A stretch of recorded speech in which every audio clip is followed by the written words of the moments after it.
दोस्तों, ये वाक़या है एक हिंदू मज़हब के शख्स की लाश का कि जिसको जब जलाया जा रहा था तो उसके जिस्म में आग ही नहीं लग रही थी। क्या है पूरा मामला, आइए जानते हैं। तक़सीम हिंद के ज़माने में लाहौर में दो इशाअत इताहारे बड़े मशहूर थे। पहला दरसे कुतुब का काम करता था और उसके मालिक मैसर अतर चंद थे। दूसरा दायरा गैर मुस्लिमों का था जिनके मालिक पंडित नंद किशोर कुरान पाक की तबाअत व इशाअत का काम किया करते थे।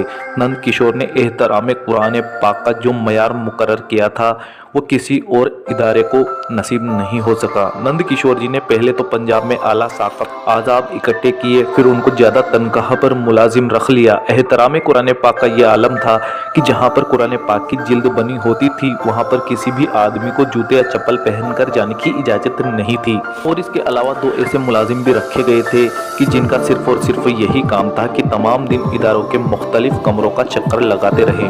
अगर उन्हें कागज का कोई ऐसा टुकड़ा नजर आता कि जिसमें कुरान पाक की आयतें लिखी होती तो उसे इंतहाई अदब के साथ उठाकर एक बोरी में जमा कर लिया जाता था। इसके बाद उन बोरियों को बेहद ही एहतराम के साथ जमीन में दफन कर दिया जाता था। वक्त गुजरता रहा और इसी तरह ये काम जारी रहा। वक्त के साथ मुल्क का बंटवारा भी हो गया। इसी दौरान नंद किशोर जी न्यू दिल्ली इंडिया आ गए। उनके इदारे ने दिल्ली में भी हस्बे सबब कुरान पाक की तबाअत व इशाअत का काम शुरू कर दिया।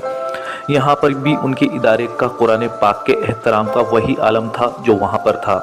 धीरे धीरे इनका इदारा तरक्की सफ़र तय करने लगा और वह कामयाबी की बुलंदियों पर पहुँच गया। नंद किशोर जी बूढ़े हो गए थे, अब वो घर पर ही आराम करने लगे। उनके बच्चों ने इदारे के एहतराम का इंतज़ाम अपने कंधों पर ले लिया। कुछ दिन बीतने के बाद नंद किशोर जी का इंतकाल हो गया। बहुत ही बड़ी तादाद में लोग इकट्ठा होकर उनके क्रियाक्रम में पहुँच गए। उनकी जिस्म को शमशान घाट ले जाया गया। किशोर जी की मैयत को जलाने के लिए रखा गया। जब नंद किशोर जी की मैयत पर घी डालकर आग लगाई जाने लगी तो हैरत अंगेज वाकया सामने आया। उनकी मैयत आग ही नहीं पकड़ रही थी। बहुत कोशिशें की गई, हजारों कोशिशें करने के बावजूद मैयत को आग नहीं लग रही थी। कुछ ही देर में यह खबर पूरे शहर में फैल गई। नंद किशोर जी की अर्थी को आग नहीं लग पा रही है। लोगों की भीड़ वहां पर जमा होने लगी। कुछ ही देर में यह खबर जामिया मस्जिद के इमाम बुखारी तक पहुंची। वो भी इस नज़ारे को देखने शमशान घाट पर पहुंच गए, क्योंकि नंद किशोर जी इमाम बुखारी के बहुत ही अच्छे और गहरे दोस्त थे और वो नंद किशोर जी के बारे में सब कुछ जानते भी थे। तो उन्होंने सारे पंडितों से कहा इनकी मैयत को आग नहीं लग सकती, क्योंकि इन्होंने पूरी जिंदगी कुरान पाक की खिदमत की है, इसलिए इनके जिस्म को एहतराम के साथ दफना दिया जाए। इस पर अमल करते हुए नंद किशोर जी को शमशान घाट के पास ही दफना दिया गया। ये हिस्ट्री का पहला और आखिरी ऐसा मामला था कि किसी हिंदू शख्स को आग न लगने की वजह से दफनाया गया हो। दोस्तों, ये मनगढ़ंत कहानी नहीं बल्कि एक सच्चा वाकया है।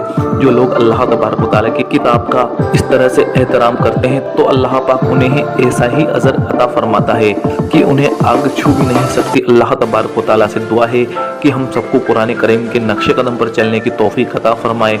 या अल्लाह जितने भी लोग इस वीडियो को देख रहे हैं उनके दिलों में कुरान पाक से मोहब्बत करने की तौफीक अता फरमा। आमीन सुम्मा आमीन। दोस्तों, कमेंट बॉक्स में आमीन जरूर लिख दीजिएगा। क्या पता किसकी जुबान से निकला हुआ आमीन अल्लाह की बारगाह में